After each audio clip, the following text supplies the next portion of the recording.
मेरी गर्दन नीचे झुकाता हूँ। मैंने किसी औरत को रांड किया तो तू भी उसके पति को मार के उसको भी रांड करना। मैं मेरा गर्दन झुकाता हूँ, सिर झुका ले और उस बहन को हाथ में तलवार दे दे। बहन तलवार से आपका सिर काटेगी नहीं, वो जानती है मैं मेरे घर पे आए हुए इसको माफ़ी मांगने वाले को कैसे मारूं। अबला स्त्री का नहीं चलता है चोर किसी को मार डाले। आपका फर्ज होता है, बहन तुमने मुझे नहीं मारा, मुझे जिंदा छोड़ दिया, आज के बाद मैं तुम्हारा भाई। और एक भाई की जो जिम्मेदारी होती है, ये मेरे बच्चे हैं तुम्हारे बच्चे, इनको मैं पढ़ाऊंगा, लिखाऊंगा, आगे बढ़ाऊंगा और मेरे खेत का जो झगड़ा था आज से निपटा देता हूँ। जहाँ बराबर बाढ़ बनी हुई वहीं रहेगी और तुम्हारा खेत भी मैं जोतूंगा, मेरा खेत भी मैं जोतूंगा और तेरे खेत में जो अनाज होगा मैं तुमको पहुँचा करूँगा। तुम मेरी बहन हो और मैं जिंदगी भर तुम्हारी सेवा करूँगा। इस तरह का पश्चाताप करते हैं तो परमात्मा शायद माफ करे, लेकिन आप किसी को मार डालते हैं खेत में और 5 रुपए की नोट और चावल की कटोरी भर के जाते हैं मंदिर में, परमात्मा इतना भोला नहीं है। हमारे शास्त्र में ऐसे माफ करने की बात नहीं है।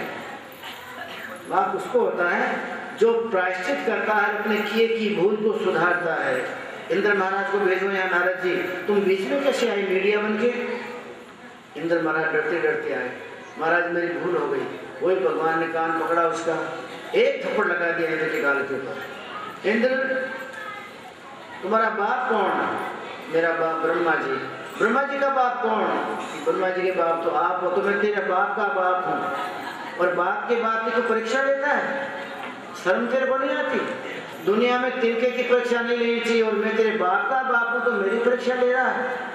आज के बाद ऐसी परीक्षा ली तो इंद्र याद रखना, तेरे को इंद्र गद्दी से नीचे गिरा के और एक गंदगी का कीड़ा बना दूंगा, याद रखना। प्राणी मात्र की सहायता करो। पहले तुमने मेघाडंबर से सारा वृंदावन बहाना चाहा, बहा सका? इस तरह से तो कपट करता है। इंद्र को सजा दी गई और इंद्र कुबेर दिक्पाल समय आने पर सब खत्म होते हैं। महाभारत की लड़ाई के मैदान में कृष्ण भगवान रथ को हाँक रहे हैं, सामने कर्ण दौड़ा जा रहा है, कर्ण को मारने का है। अर्जुन ने कहा भगवान तेजी से दौड़ाइए, तेजी से दौड़ाइए, कर्ण बच जाएगा, चला जाएगा। भगवान ने रथ रोक दिया। 1 मिनट, 2 मिनट, 3 मिनट, 4 मिनट, अरे भगवान मेरे हाथ में शत्रु आया था और आपने रथ को रोक दिया। आप तो मेरे सारथी हैं, आप मुझे जिताना चाहते हैं। और कोई शंका करेगा, कृष्ण भगवान ने कर्ण का सहारा लिया, कर्ण का पक्ष लिया। बराबर कर्ण मेरे बाण की मार में आ गया था और बराबर आपने मौके के ऊपर रथ को रोक दिया और कर्ण चला गया। भगवान ने कहा अर्जुन मैंने कर्ण को नहीं बचाया, मैंने तो देखो तुम नहीं जानता है, अपने रथ के आगे एक मकोड़ा आ गया था, मकोड़ा कीड़ा, वो कीड़ा चलते चलते जाता था ना, उसको मैंने बचाया। अरे महाराज कितने कीड़े मर जाते हैं, कितने कुचला जाते हैं, क्या उसको बचाया?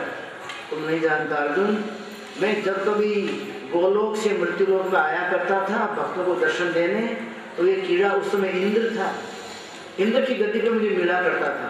तो बेचारा खड़ा होकर नमस्कार किया करता था, कहता था बाप जी कभी मेरे स्वर्ग में तो पधारिए, आपके चरण कमल डालिए। मैं कभी जा नहीं सका, लेकिन जब जब मैं निकलता तब तो इंद्र था, तब मुझे बार बार प्रार्थना करके बुलाने की बात करता था। अपने कर्मों के माने बेचारे कीड़ा हो गया है। इसने देव के शरीर में जितने कर्म भोगे वो कर्म तो भोग लिए, पुण्य नाश हो गए।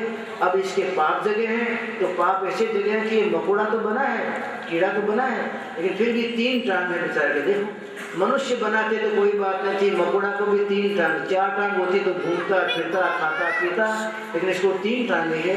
मुझे दया आ गई अर्जुन, मैं इसको पहचान लिया, इंद्र है पहले का, इसको चला जाने दो, बाद में मैं रथ को चलाऊं, कहीं कुचला जाएगा तो। अरे परमात्मा इंद्र बना हुआ भी मकोड़ा बनता है, कीड़ा बनता है।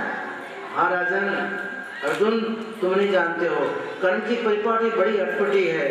जो ब्रह्मा के पद में रहा हुआ मच्छर बन जाता है और मच्छर की गति में रहा हुआ ब्रह्मा बन जाता है। तुम कर्म की भूमिका को क्या जानो? कर्म ने सारे संसार को लपेट रखा अर्जुन। उसी कर्म की लपेट में प्राणी ऊपर जाता है, नीचे जाता है, जन्मता है, मरता है। पुनि पुनि जन्म पुनि पुनि मरणम पुनि पुनि जन्मी जठरे शयनम। ये संसारे खल गुस्तारे कृपया पारे पाहि मुरारे। परमात्मा की कृपा से ही पार पा सकता है। बाकी प्राणी कर्म के मारे इंद्र जब कीड़ा बनता तो आपकी हमारी क्या दशा होगी? मनुष्य अपने पे कभी रोता नहीं, अपने पे कभी रोए कि मेरी क्या दशा होगी? परमात्मा इंद्र जब कीड़ा बन जाता है ब्रह्मा जी जब मच्छर बन जाते हैं, मच्छर करे विरंच प्रभु अजकर मच्छर समान, ये दशा इन महापुरुषों की है। हमारी क्या दशा होगी? हमारी दशा शरणागति में हमारा मोक्ष है। परमात्मा की शरणागति स्वीकार कीजिए।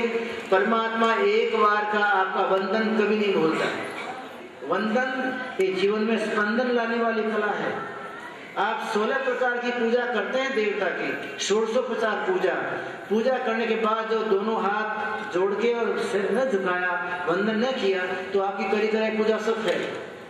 शास्त्र बोलते हैं हमारे, पूजा करने के बाद में उन देवों को वंदन कीजिए जिनकी पूजा आपने की है 1650। और पूजा करने के बाद जो वंदन नहीं किया तो पूजा आपकी धूल हो गई।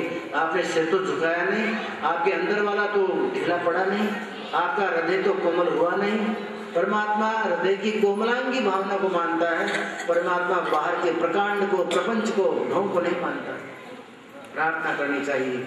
सबरी ने परमात्मा के पास कोई यंत्र मंत्र तंत्र बोलने की अपनी कला न दिखाई।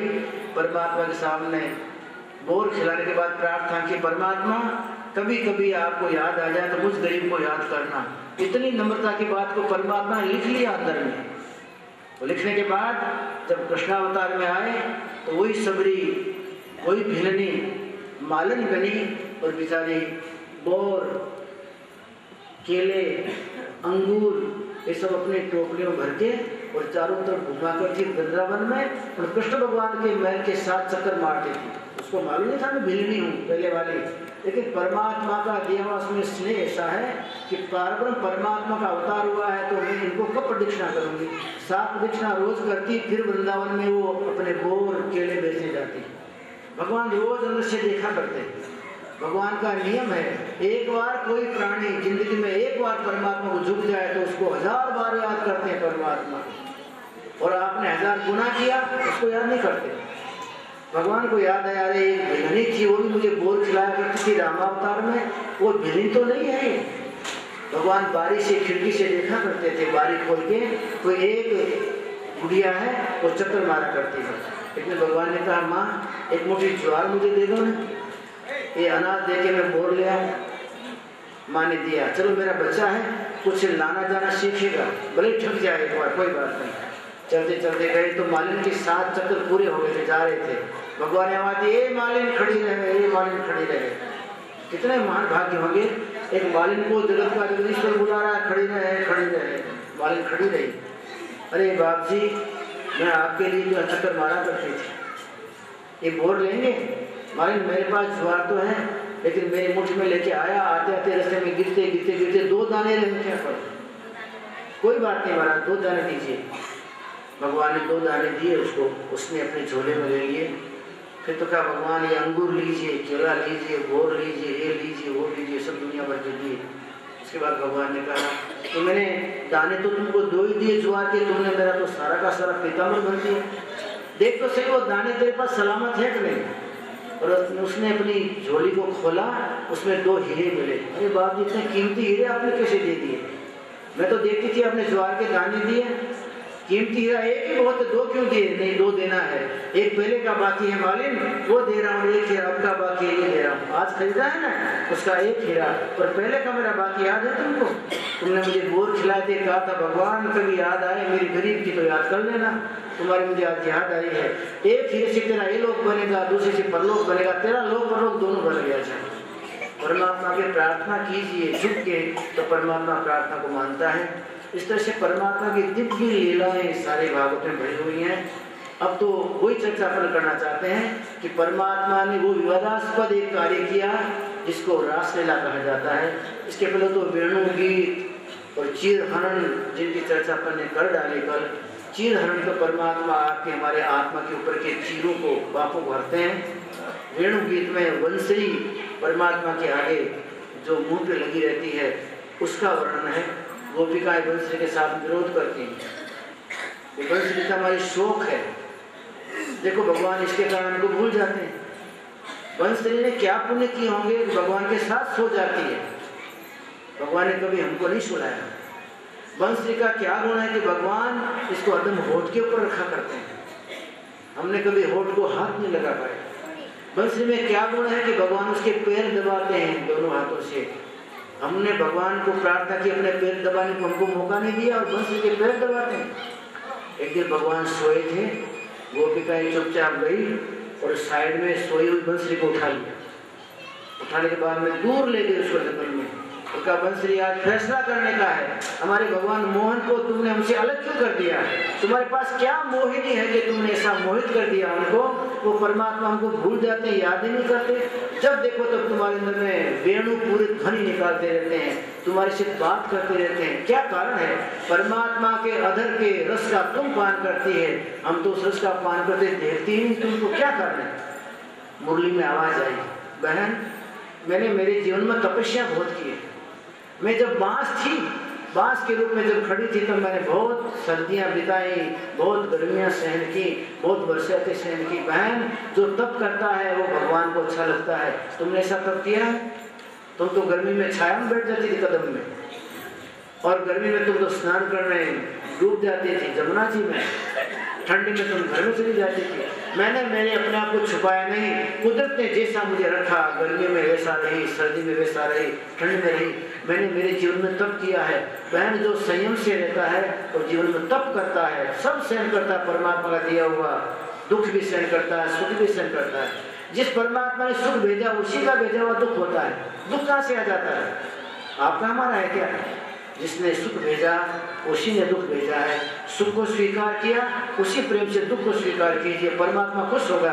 अरे मैंने सुख भेजा तब खुश रहा, दुख भेजा तो मेरा प्रसाद मान के जीवन में इसने अर्पण किया, परमात्मा खुश होते हैं। बहन मैंने सब सहन किया, इसलिए मेरे परमात्मा मुझे पसंद करते हैं। बहनों तुम नहीं जानती हो, मैंने मेरे हृदय में कभी कपट नहीं रखा। मेरे हृदय में बिल्कुल पोल है। जिसको जानना है मुझे जान ले, जिसको मुझे पहचानना पहचान ले, मुझे पढ़ना तो पढ़ ले, मैंने कोई कपट नहीं रखा। और बहनों तुम्हारे में तो अंदर क्या भरा है कौन जानता है? देखो मैं आर पार खोली हूँ, आर पार मेरे अंदर में से हवा डाली निकल जाती है। मैंने कभी मेरे में छुपाया नहीं। मेरा जीवन खुली तस्वीर है, खुला कांच है, कोई भी देख ले। बहनों जब कोई प्राणी अपने जीवन को शुद्ध बुद्ध बनाता है, हृदय का सब कचरा निकाल देता है बाहर, उसके आर पार देख ली जब दिख जाता है, ऐसा जीवन हो गए पारदर्शक जीवन, तब मेरा परमात्मा उसको खुश करता है। बहन मैंने परमात्मा के नाम पर मेरे अंग अंग में लोहे के गर्म छड़े मैंने उसमें लगवाई हैं और मेरे में छेद पड़वाए। एक छेद से काम निकाला, एक छेद से क्रोध निकाला, एक से मोह अहंकार आशा तृष्णा। मैंने मेरे शरीर में छेद काट के, छेद बनवा के सब विकारों को बाहर निकाला। तुमने एक भी छेद करके क्रोध को, काम को, लोभ को, मोह को निकाला है? गोपियां चुप हो गई। बहन मैं कभी मेरे मन की बात नहीं बोलती। मेरा परमात्मा जैसा बुलवाता है वैसी मैं बोलती हूँ। मेरा परमात्मा जैसी फूंक मारता है वैसी मैं उसमें से आवाज निकालती हूँ। और मेरा परमात्मा जैसी लय मुझे देता है उस लय को मैं बाहर डालती हूँ। खाली मेरा आकार दिखता है, मेरे अंदर वाणी परमात्मा की, उसके अंदर रिधम परमात्मा की, उसमें लहर परमात्मा की, उसमें तन्मयता परमात्मा की। और मैं परमात्मा से कभी कुछ मांगती नहीं कि मुझे लड़का देना, पिता देना, पति अच्छा देना, स्वर्ग देना, वैकुंठ देना। जिंदगी में जो भिखारीपने में जीता उसको परमात्मा नहीं मिलते। जिसने जीवन को जीत लिया हो और जेही विधि राखे राम तेही विधि रहिए, उसी तरह रहता है। बहन परमात्मा उसको पसंद करते हैं। मेरी कोई मांग नहीं है। मैंने शरीर में छेद करवाए, मैंने अपने आप को पोला बनाया, मैंने परमात्मा को अर्पण कर दिया अपना जीवन, फिर भी कभी कुछ मांगा नहीं। और हमारी जिंदगी में तकलीफ यह है कि परमात्मा तुम्हारे मेरे सामने आने से डरता है। एक भक्त ने पूछा कि परमात्मा तो आप कहते हो यत्र तत्र सर्वत्र है, तो हमने कहा भाई कौन मना करता है? हमारे शास्त्र, हमारे वेद, हमारे ऋषि, हमारे मुनि सब कहते हैं। तो फिर परमात्मा जब सर्वत्र तो आता क्यों नहीं सामने? उसको किसका डर लगता है क्यों नहीं आता है? परमात्मा को कौन मार डालेगा क्यों डर रहा है? कौन गुंडा पीछे पड़ा है उसका?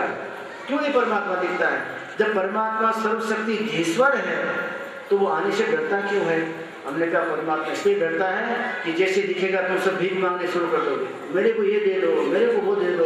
वो कहता पहले मेरे को दे दो, दूसरे को बाद में कुएं में जाए दूसरा, मुझे दे दीजिए। तुम्हारी मेरी स्वार्थ बढ़ती और तुम्हारी हमारी भीख मांगने की वृत्ति परमात्मा को दूर भगाती है। बाकी तो आप उसके अंश से आपसे मिलना चाहता है। वो सबरी ने भीख नहीं मांगी तो उसको मिलने गए, मीरा ने भीख नहीं मांगी उसको मिलने गए, नरसी ने भीख नहीं मांगी उसको मिलने गए, और सूरदास ने भीख नहीं मांगी उसको मिलने गए।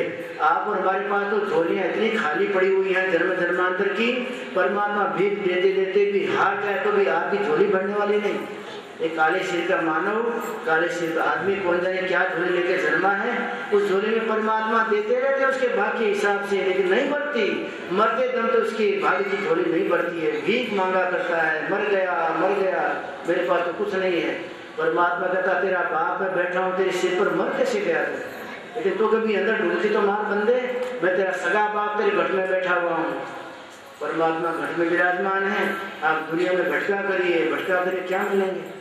दुनिया में दूर दूर ढूंढी है, नजीक पर दूर बतावे, दूर की बात निराशी हो, है नजदीक पर दूर बतावे, दूर की बात निराशी हो। कहे कबीर सुनो भाई साधो, गुरु बिन घर मन जासी हो, पानी के बीच मीन पियासी, और सुन आवे हंसी। है नजदीक, लेकिन हमारे गुरु लोग, हमारे पंडा पुजारी दूर बता रहे, तुमसे बहुत दूर है परमात्मा। परमात्मा के हिमालय की गुफा में छुप गया, चला जा वहां। परमात्मा के हिमालय की गुफा में कोई लेना देना नहीं, परमात्मा के और पानी के कोई लेना देना नहीं, परमात्मा के पेड़ के कोई लेना देना नहीं, परमात्मा के और पत्थर की मूर्ति के कोई लेना देना नहीं, परमात्मा के और आग के लेना देना है। वो घट में विराजमान है, लेकिन क्यों जाने क्या हमने दारू पी ली है, पागल बन गए हैं कि परमात्मा को अंदर कभी नहीं खोजा, दुनिया में खोजते कभी सफलता मिली नहीं। ना मंदिर में, ना मस्जिद में, ना काशी कैलाश में, ना मैं जप में, ना मैं तप में, ना मैं भरत उपास में, मोको कहाँ ढूंढे बंदे, मैं तो तेरे पास में, मोको कहाँ ढूंढे बंदे, है मैं तो तेरे पास में। ना मैं जप में, ना मैं तप में, ना मैं व्रत उपास में, ना मैं जल में, ना मैं तल में, ना ही योग संन्यास में, मोको कहाँ ढूंढे बंदे, मैं तो तेरे पास में, मोको कहाँ ढूंढे बंदे, मैं तो तेरे पास में। खोजी हो या तुरंत मिल जाऊं, एक पल की रे तलाश में, खोजी हो या तुरंत मिल जाऊं, एक पल की तलाश में। कहे कबीर सुनो भाई साधो, मैं तो हूँ विश्वास में। कहे कबीर सुनो भाई साधो, मैं तो हूँ विश्वास में, मोको कहाँ ढूंढे बंदे, मैं तो तेरे पास में, मोको कहाँ ढूंढे बंदे, मैं तो तेरे पास में। है नजीक पर दूर बतावे, दूर की बात निराशी, दूर की बातें सब निराशा देने वाली हैं। जगत का जगदीश्वर तो आपके अंदर विराजमान है, उसको न जानते हुए भटकता है तो जिंदगी भर भटकता है। परमात्मा कृष्ण गोपिकाओं के प्राणेश्वर थे। गोपिकाएं शरीर से गोपिका नहीं थी, उनकी आत्मा गोपिकाएं थी। और उनकी आत्माएं परमात्मा के साथ मिलकर ब्रह्म संबंध किया करती थी। अरे परमात्मा का ब्रह्म संबंध गायों के साथ था, परमात्मा का ब्रह्म संबंध बछड़ों के साथ था। ये बछड़े नहीं, गाय नहीं। ब्रह्मा जी ने कहा था, योगियों तुम्हारी योग साधना में कुछ कमी रह गई है, परमात्मा की झांकी नहीं हुई है तो कोई बात नहीं, व्रज वृंदावन में गायें, बछड़े, गोपिकाएं, गोप बन के चले जाओ, तुम्हारी एक बाकी सीढ़ी वो सीढ़ी पूरी हो जाएगी और ब्रह्म संबंध के कारण से तुम्हारे मल विक्षेपों का नाश हो जाएगा और तुमको जीवन में दिव्य अनुभूति की प्राप्ति होगी। ये गायें गाय नहीं, ऋषि मुनि महात्मा है, ये बछड़े बछड़े नहीं, योगी हैं, गोपिकाएं गोपिकाएं नहीं, दिव्य परमहंसों की आत्माएं हैं। लेकिन यहाँ आपको हमको सुखदेव महामुनि ने इस तरह से वर्णन करके समझाया। आपके हमारी स्थूल बुद्धि आकार को मानती, निराकार को मानती नहीं तो सुखदेव महामुनि जैसा जिसके लंगोटी का ठिकाना नहीं है, परमहंस है, लंगोटी भी जब नहीं है तो कपड़े तो कहां से होंगे, जिसको दिशाओं का ज्ञान नहीं है, मात्र परमात्मा तत्व के चिंतन का ज्ञान है, वो कभी गोपिकाओं की कथा कहने के लिए फुर्सत में नहीं है। जिनका परमात्मा के साथ में प्रत्यक्ष संबंध हुआ है, उस ब्रह्म संबंध की बात करने के लिए सुखदेव महामुनि बैठे हैं। कहते हैं, परीक्षित मैं कोई ग्वालिन की कथा करने के लिए नहीं आया हूँ, परीक्षित मैं ग्वालों की कथा करने नहीं आया हूँ, लेकिन परमात्मा के अंग संग मौजूद रहने वाले परमात्मा के पार्षदों की कथा करने को आया हूँ। गोपिकाएं दिव्य स्वरूप वाली थी। गोपिकाओं ने एक दिवस प्रार्थना की, महाराज एक कृपा कीजिए और एक बहुत विशाल रास हमको खेलना है, रास खिला दीजिए। रास लीला की चर्चा चली। भगवान ने कहा कि गोपिकाओं को अंतिम समय में ब्रह्म का नाद सुनना है। मुरली में से फूंक मार के आवाज नहीं निकलती थी, मुरली में से ब्रह्म का नाद निकला करता था। जिस ब्रह्म के नाद को सुन के हमारे ऋषि मुनि महात्मा लीन हो जाते थे, वो ब्रह्म का नाद गोकुल वृंदावन में तो गली गली में घूमता था। योगी पूरी जिंदगी में जब तब स्वाध्याय करने के बाद ब्रह्म का निनाद सुन सकता था। वो ब्रह्म का निनाद परमात्मा की मुरली में से गोकुल वृंदावन की गलियों में भटकता फिरता था नाद, ब्रह्म का नाद। वो नाद सुनने के लिए गोपिकाओं ने प्रार्थना की।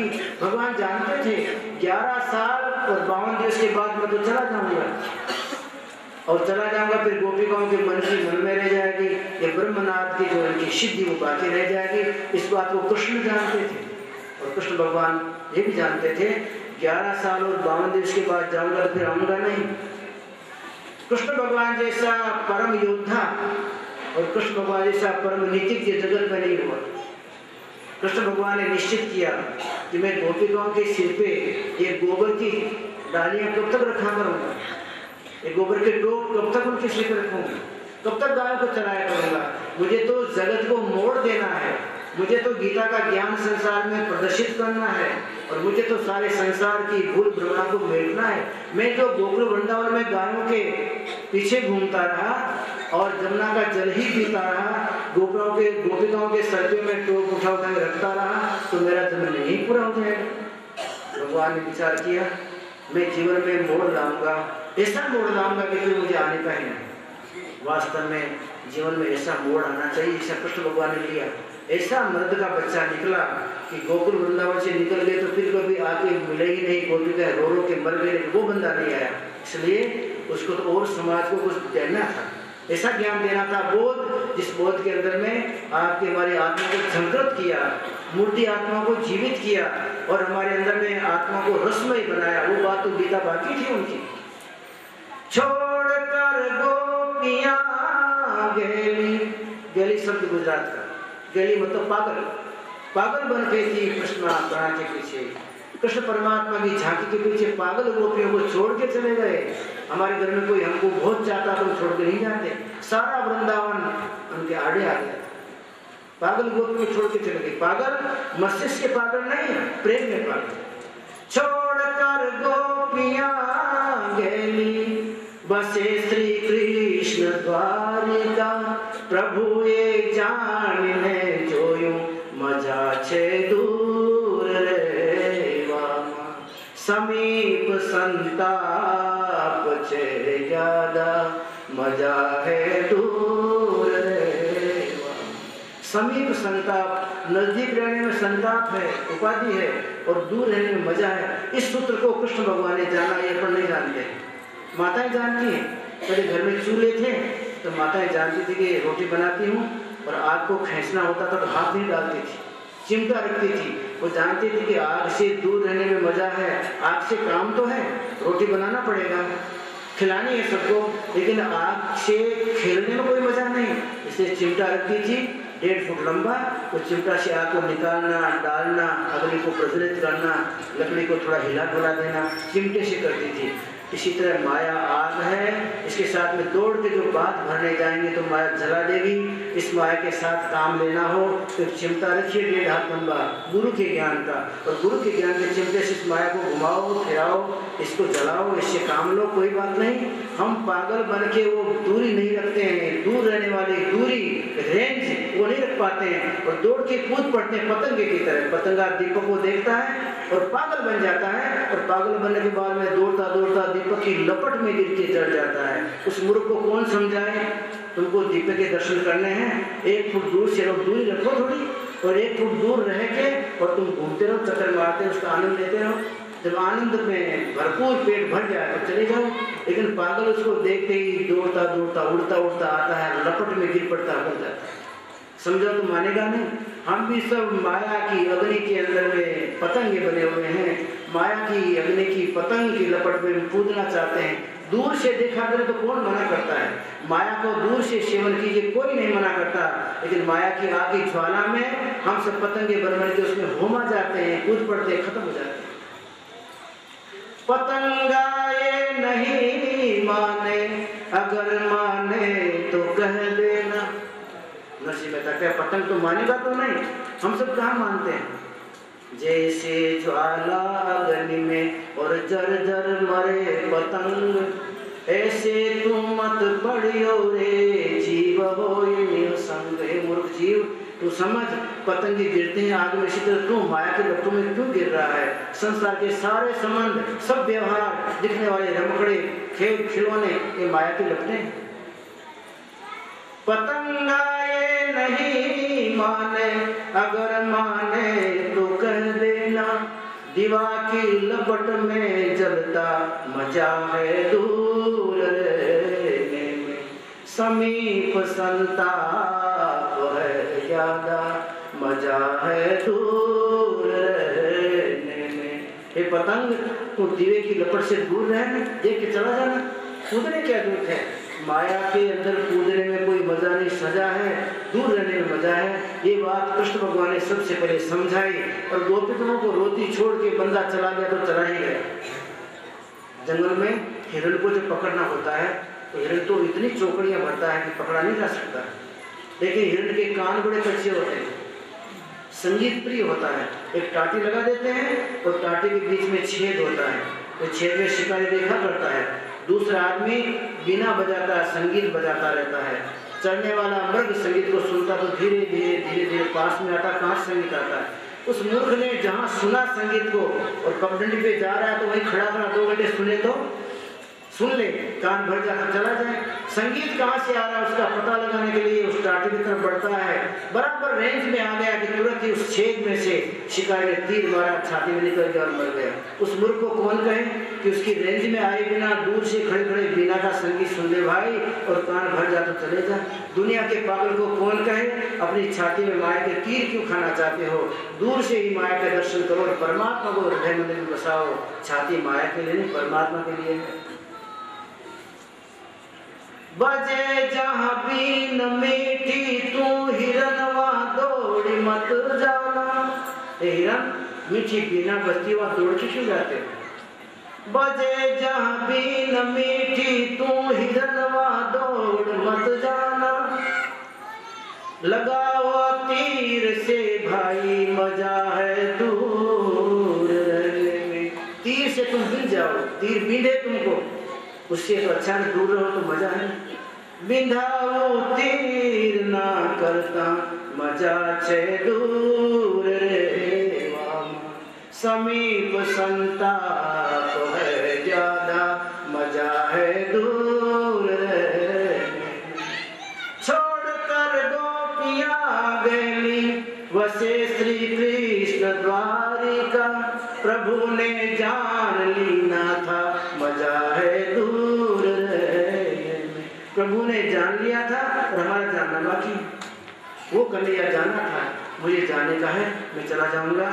एक आखिरी रास की बात करती हैं, ब्रह्मनाद में वेणु में पूरित करके सबको ब्रह्म निनाद के अंदर मस्त करके मैं चला जाऊंगा।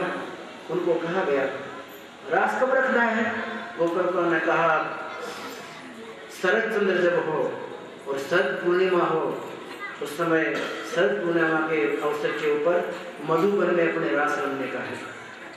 जमुना के किनारे भगवान ने हाँ कह दिया।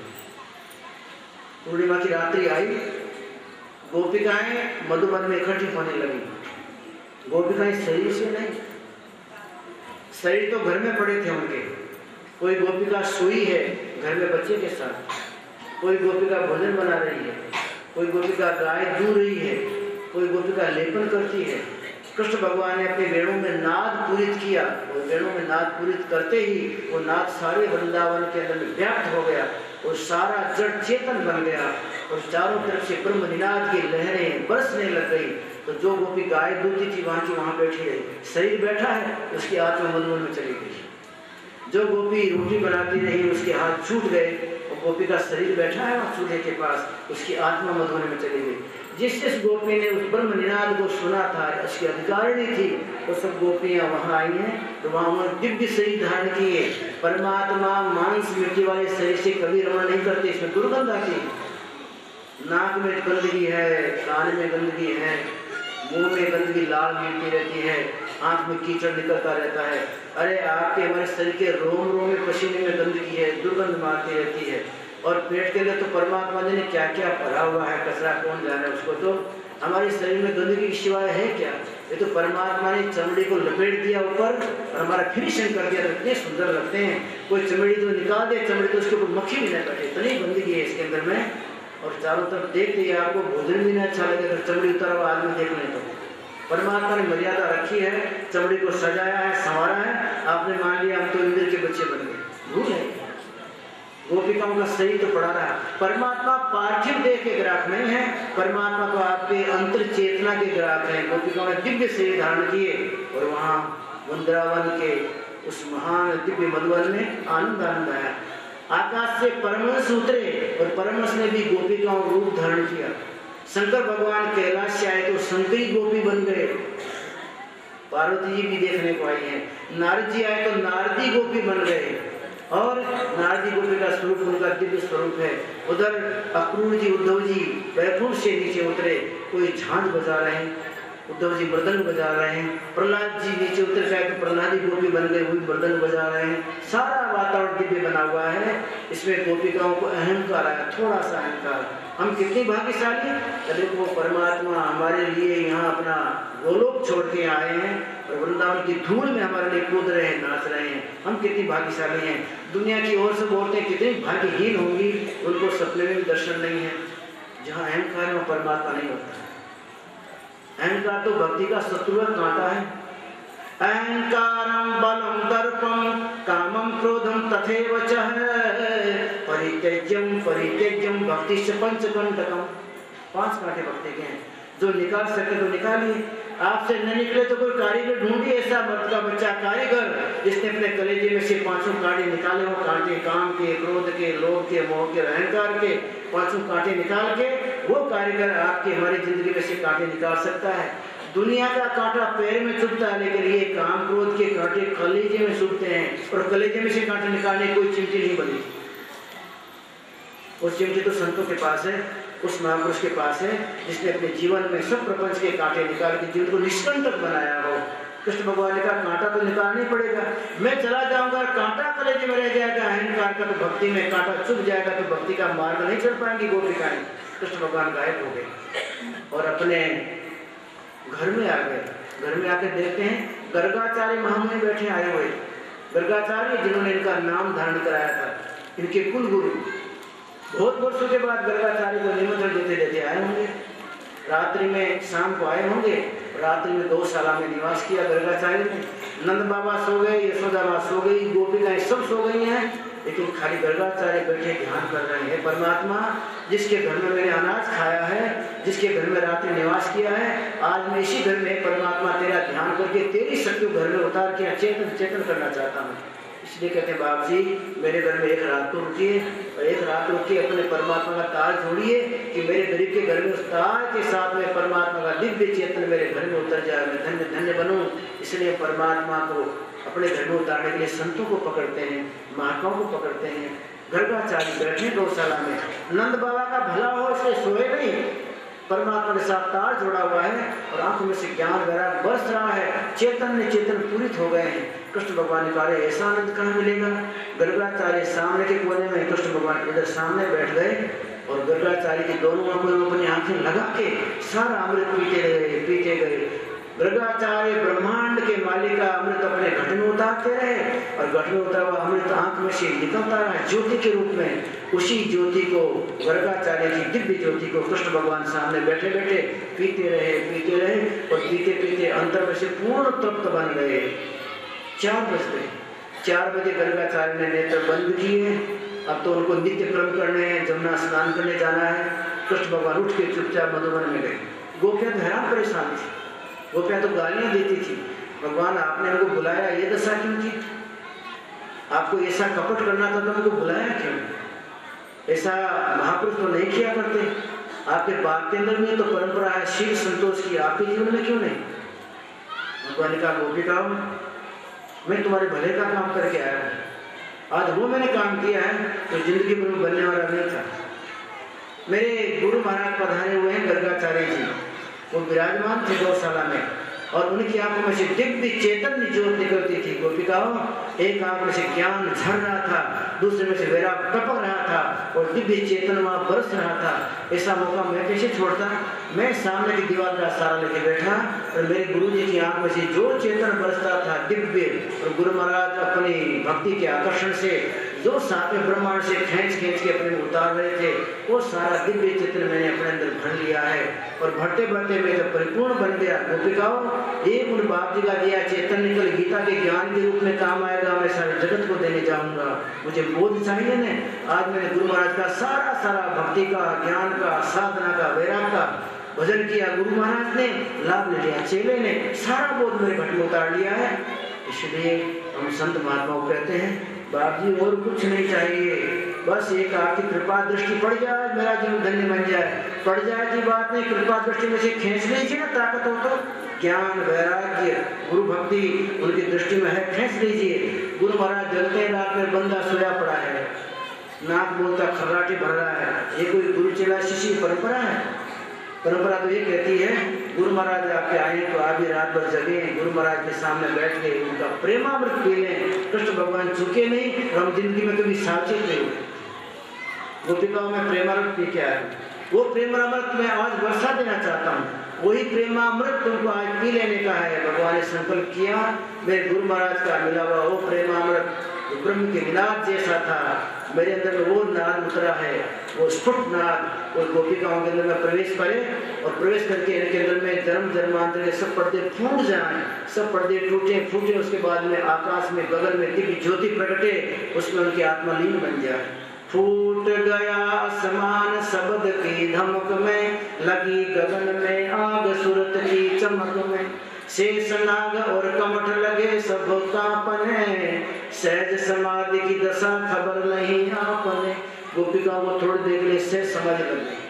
जब आके हमारे अंदर के पर्दे फूटेंगे और पर्दे फूटने के बाद हमारी आत्मा तीर की तरह से चलती जाएगी गगन मंडल में, तो गगन मंडल में जाने के बाद सहस्रार में जब जाके वो स्थिर होगी, उस समय ऐसा अमृत बरसेगा मानो हमारे अंदर में कोई निर्जन बरस रहा है और परमानंद की अनुभूति उस समय होगी।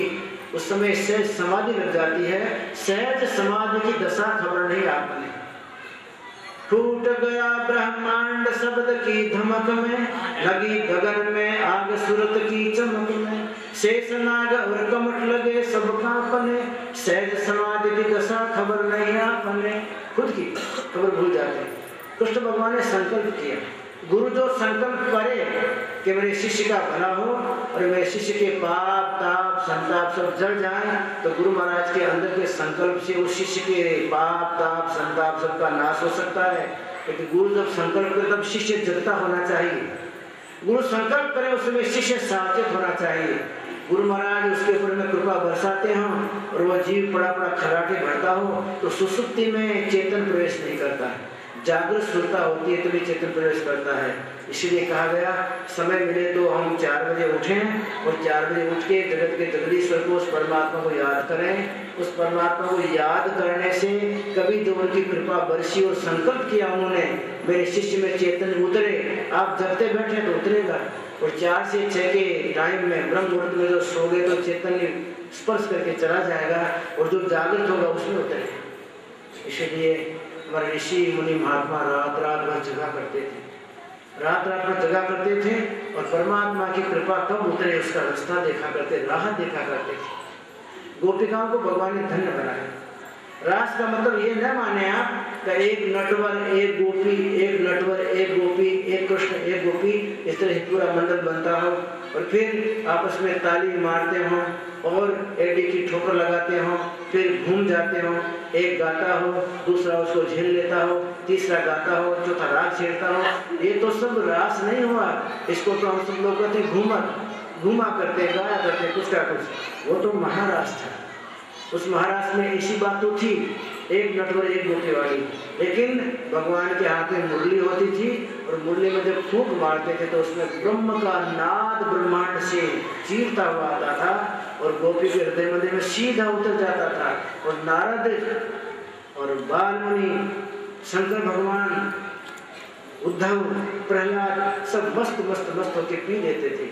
जब रास पूरा होता था सवेरा होने के पहले उस समय वहाँ गोपी तालाब बना हुआ, उस गोपी तालाब में सब के सब अंदर स्नान करें और स्नान करके नारदी गोपी नारद बन जाए, शंकरी गोपी शंकर बन जाए, उद्धवी गोपी उद्धव बन जाए, प्रहलादी गोपी प्रहलाद बन जाए, अपने अपने मंडलों में चले जाए। गोपिकाएं तो 5-25 थी, लेकिन परमहंस तो 1000 उतर के आते थे रासलीला के अंदर में और आके परमात्मा के साथ मिल जाते थे।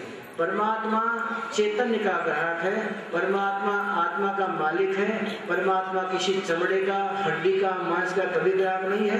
और परमात्मा तो प्रेम पूरी अवस्था वाला है, प्रेम का स्वरूप परमात्मा है, उसको और स्वरूप मानना हमारी सबसे बड़ी भूल। आप कभी वृंदावन की यात्रा करेंगे तो रास्ते में देखेंगे एक बहुत बड़ा सरोवर है, प्रेम सरोवर। भगवान जब 5 साल के थे, खाली 5 वर्ष के, और राधा जी 3 साल की थी। राधा जी अपनी सखियों के साथ खेल खेलने को आई थी। छुप जाना, उसको ढूंढना, एक छुप जाए दूसरी गोपियां ढूंढे, फिर वो गोपी को पकड़ो तो उसको छुपाओ, दूसरी ढूंढे।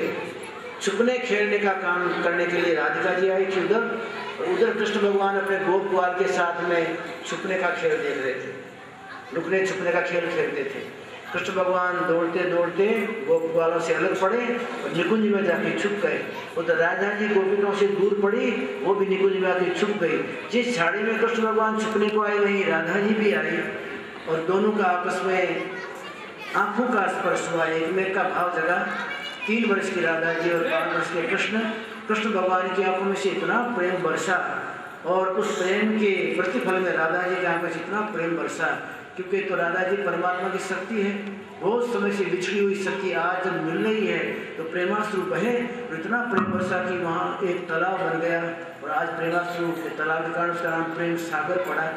अभी भक्त लोग जाते हैं तो प्रेम सागर में जरूर स्नान करते हैं, स्नान करने के बाद मानते हैं परमात्मा ऐसा दिव्य प्रेम आपने राधा को दिया कि उसकी आंख से बरसात होते होते तालाब बन गया।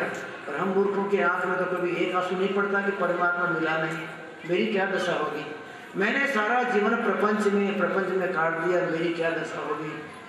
ऐसी कोई चिंता नहीं करता, लेकिन परमात्मा तो जीव का भला करने के लिए हरदम तत्पर रहते हैं। वो प्रेम सागर का प्रेम तालाब आज भी है। और वो राधा जी वापस अपनी सखी में मिल गई, कृष्ण इधर आ गए। कृष्ण भगवान की प्रतिमूर्ति को अपने हृदय मंदिर में राधा जी ने जमा लिया।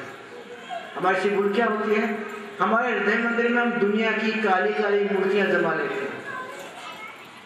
दुनिया का जो अच्छा पात्र देखा, जो उनको ठीक लगा, आंखों के कैमरे से आंखों का कैमरा उसकी मूर्ति को, उसके फोटो को हृदय मंदिर की दीवार पे बराबर फिट कर लेता, खींच लेता है।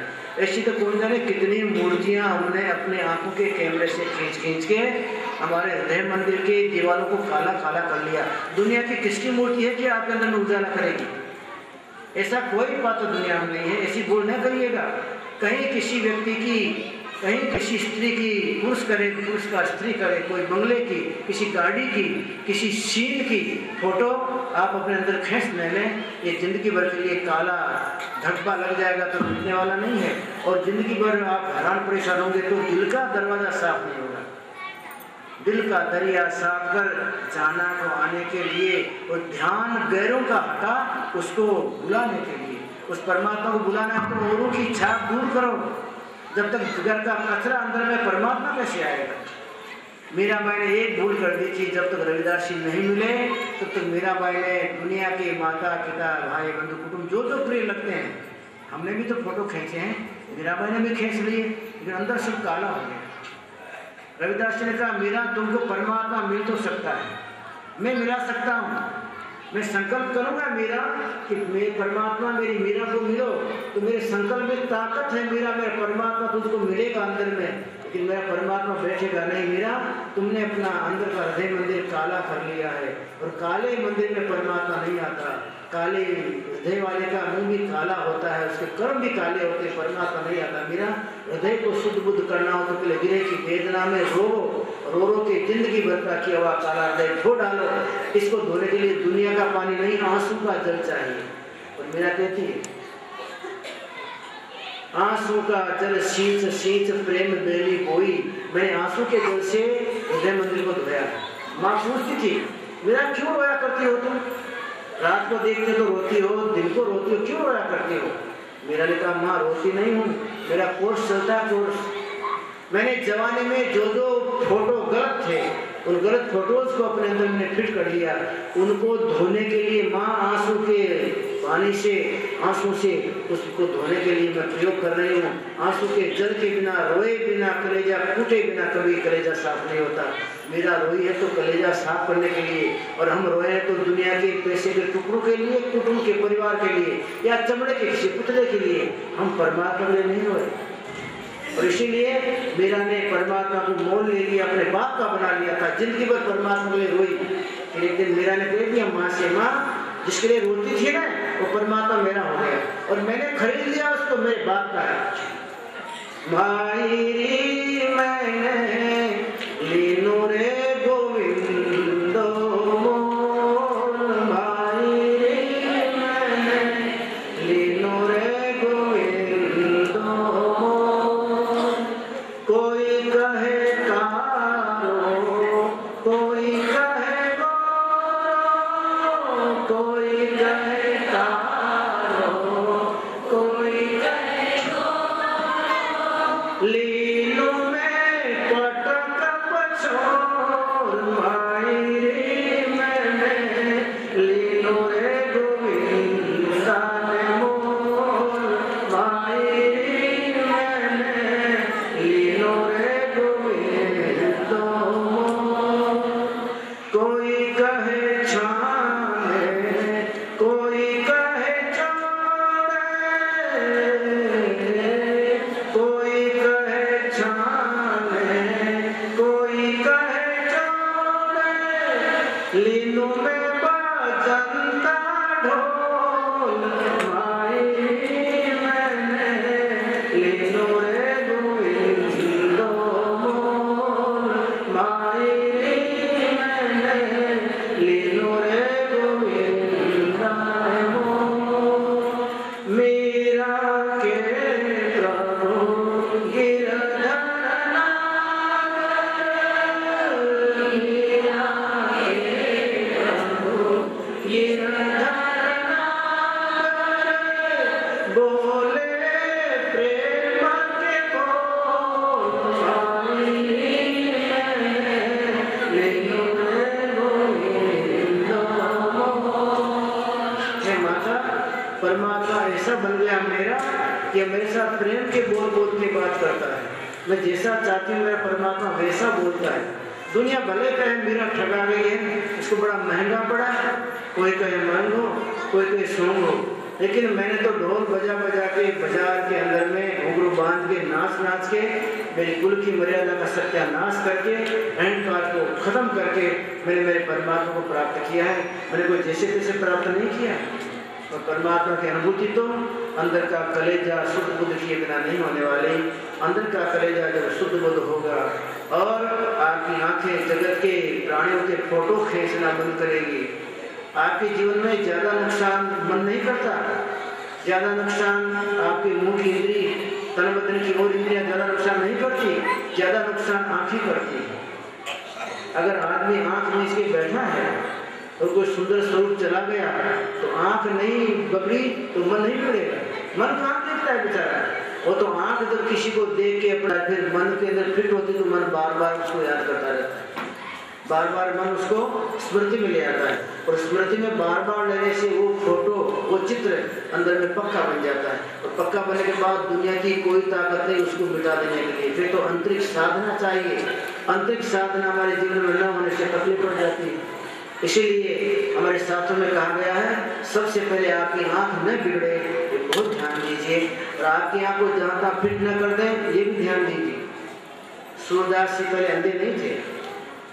नारायण दास महाराज देखा सूरदास परमात्मा को प्राप्त करना है ना, मेरे से बोध प्राप्त करना है, एक काम कर 12 साल तक तुम तीर्थ यात्रा करके आओ।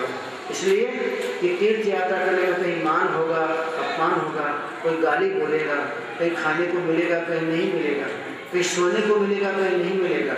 और इस तरह से मान अपमान गाली गलौज सहन करते करते तुम जब पक्के साधु बन जाओगे, सब तरह की कठिनाइयाँ सहन करना सीख जाओगे, तब मेरे परमात्मा का नाम मैं तुझे दूंगा जो घट में प्रकट होगा। अभी तो बहुत जन्म जन्मांतर की मलिनताएं हैं, तुम जब तक तप नहीं करोगे दूर नहीं होगी। और एक काम ध्यान रखना, गांव में कभी नहीं जाना। गांव में जाओगे तो कोई अनुकूल पात्र, कोई प्रतिकूल पात्र, बाप जी आओ बाप जी आओ बाप जी आओ करके और तुम्हारे मन को कोई बिगाड़ देगा। तो गांव में नहीं जाना, गांव के बाहर से निकल जाना। और कहीं खेत में कोई खलिहान लेके चला गया हो, उसमें कुछ दाने पड़े हो अन्न के, तो दाने चुग लेना और चुनने के बाद उन दानों को खा के भीख नहीं मांगना। कहीं खेतों में जहाँ तहाँ अनाज पड़े होंगे, अरे पक्षी कहाँ भीख मांगते हैं, खेतों में चल के अपने घोंसलों में चले जाते हैं। नारायण दास जी महाराज ने सूरदास जी को बोल दिया। गुरु की बात को सिर पे रख के सूरदास जी यात्रा करने को चले। जहाँ जहाँ तीर्थ आए वहाँ सूरदास जी संतों का आश्रम करें। उसके बाद में रास्ते में चलते जाएं, खाने को मिले तो भी ठीक, न मिले तो भी ठीक। एक गांव के पास से निकले की प्यास लगी और उस गांव के बाहर कुआं था। पहले कुएं सब गांव के बाहर हुआ करते थे और चरखियाँ होती थी, पनिहार में पानी भरा करती थी। सूरदास जी के पास कोई पात्र नहीं था, खाली हाथ का पात्र था। सूरदास जी ने वहाँ कुएं के पास अगर देखा कि कितनी माताएं पानी भरने में मशगूल हैं, अब ये भर लें तो चली जाए तो शायद मैं किसी पानी पी लूँ। सब माताएं धीरे धीरे चली गई, एक स्त्री खड़ी रही। सूरदास जी ने कहा बहन मुझे पानी पिलाओगी? तो महाराज पीजिए, पानी पीने में क्या तकलीफ है, पिला देती हूँ। सूरदास ने दोनों हाथ अपने मुंह के आगे लगाए और बहन ने अपनी बाल्टी से पानी की धारा की, वो नजर ऊपर किया और बहन के चेहरे पे नजर गई। सूरदास जी का मन थोड़ा बिगड़ा, पानी छोड़ दिया। मेरे गुरु ने क्या कहा था, तुम 12 साल में पक्के साधु बन के आना, अंदर का सारा रास्ता निकाल के आना। मैं तो बच्चा इकट्ठा कर रहा हूँ, मैं मेरे गुरु को कलंक लगाने वाला शिष्य कहाँ से बन गया? हे परमात्मा, ये बुद्धि मेरे को कहाँ से आई?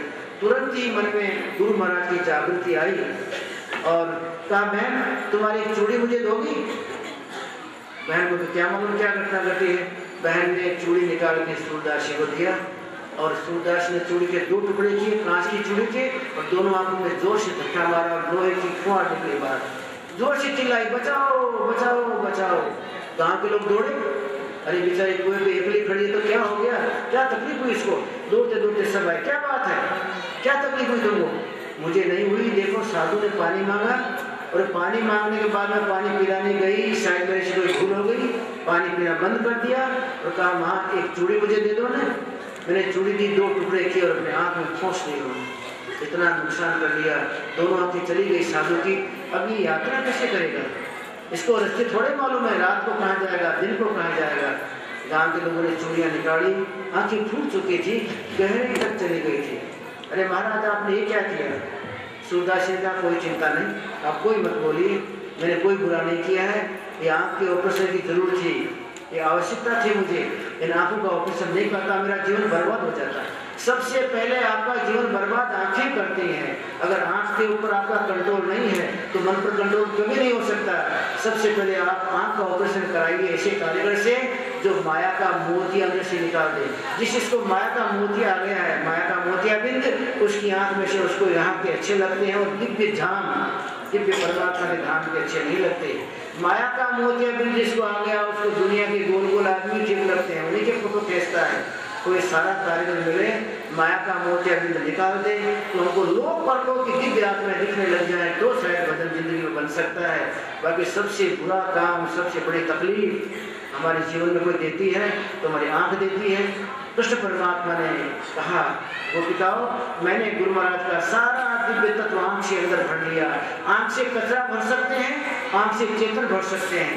आप रात में कभी कभी उठ जाएं जब नींद जग जाए तब, और फिर इन आंखों को बंद करके त्रिकुटी के ठिकाने पर बार बार उल्टावें पलटावें और इसके बाद में परमात्मा के दिव्य धाम का चिंतन करें, भाव करें तो परमात्मा के दिव्य धाम से चैतन्य आएगा। आपको दिव्य धाम का चैतन्य यहाँ त्रिकुटी में थोड़े दिन के बाद में प्रकाश के रूप में दिखेगा।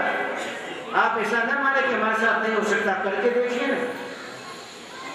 मेरा तो कल की बात है, नरसिंह मेहता कल का पात्र है, सूरदास जी परसों के पात्र हैं, तुलसीदास जी कोई बहुत दूर के पात्र नहीं। इन सब ने उस दिव्य परमात्मा को इतना बस में कर लिया था ध्यान कर करके, भजन कर करके। फिर याद रखें, ध्यानम कृत्वा कृत्वा ध्यानम मनोलयम, मन को लय कर देना हो तो ध्यान कीजिए, ध्यान कीजिए। ध्यान करने से मन आपका लय हो जाएगा और ये जो प्रपंच और पापी घोड़ा है आपका, प्रपंच और पापी मन है आपका, ये समझेगा, शुद्ध बुद्ध बनेगा। भगवान ने रासलीला संपूर्ण की, उसके बाद कल की कथा पर आगे करेंगे। एक मेरे पास चिट्ठी आई है कि कोई भजन मंडली आई है तो जो भजन गाना चाहती है तो भजन के लिए मंडली आ गई, हम तो शुरू कर दें। अपने ठीक 6 बजे यहाँ आरती उतारेंगे, तब तक ये भजन मंडली को इसमें शायद लिखा है कि 15 मिनट पहले तो आधा घंटा बाकी, कोई बात नहीं, 10 मिनट पहले कर दें तो उसके बाद अपना आरती उतारेंगे। आरती के बाद कल भगवान को मथुरा भेज देंगे और मथुरा में जाने के बाद भगवान गीता जगत को देने के लिए अपने को तैयार करेंगे। गीता का ज्ञान आप हमको देंगे। बोले रामचंद्र भगवान कृष्ण कन्हैया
तुमने